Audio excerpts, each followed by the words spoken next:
तीन चोरों की कहानी। एक शहर में रामू, हरीश और बीर तीन चोर रहते थे। तीनों को थोड़ा थोड़ा विद्या का ज्ञान था और तीनों चोरों को विद्या का ज्ञान प्राप्त होने के कारण बहुत घमंड था। विद्या द्वारा तीनों चोर शहर में बड़े बड़े लोहे की तिजोरियों को तोड़ देते थे और बैंकों को लूट लिया करते थे। इस तरह तीनों चोरों ने शहर के लोगों की नाक में दम कर रखा था।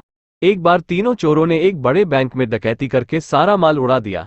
तब पुलिस को खबर हुई तो तीनों चोरों को पकड़ने के लिए तलाश करने लगी, मगर तीनों चोर पास ही के एक घने जंगल में भाग गए।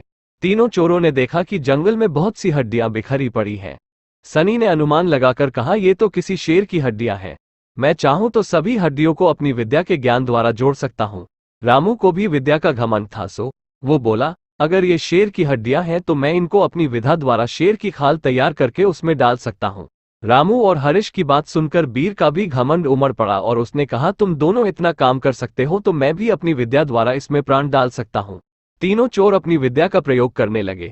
कुछ देर बाद रामू ने सारी हड्डियों को जोड़ दिया और हरीश ने शेर की हुबहू खाल लगा दी और बीर ने उसमें जान डाल दी। थोड़ी देर में तीनों चोर सामने एक जीवित भयानक शेर को देखकर थर थर कांपने लगे, मगर शेर के पेट में तो एक दाना नहीं था। वो भूख के मारे गरजता हुआ तीनों चोरों पर हमला कर बैठा और मारकर खा गया। शेर मस्त होकर घने जंगल की ओर चल दिया। कहानी से सीख, कभी घमंड नहीं करना चाहिए। घमंडी को हमेशा दुख का ही सामना करना पड़ता है। यदि तीनों चोर अपनी विद्या का घमंड न करते तो उन्हें जान से हाथ न धोने पड़ते।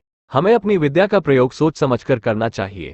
धन्यवाद दोस्तों, कहानी कैसी लगी कमेंट करके बताएं और हाँ, अगर चैनल को सब्सक्राइब नहीं किया तो चैनल को सब्सक्राइब जरूर करिए। जय हिंद, वंदे मातरम।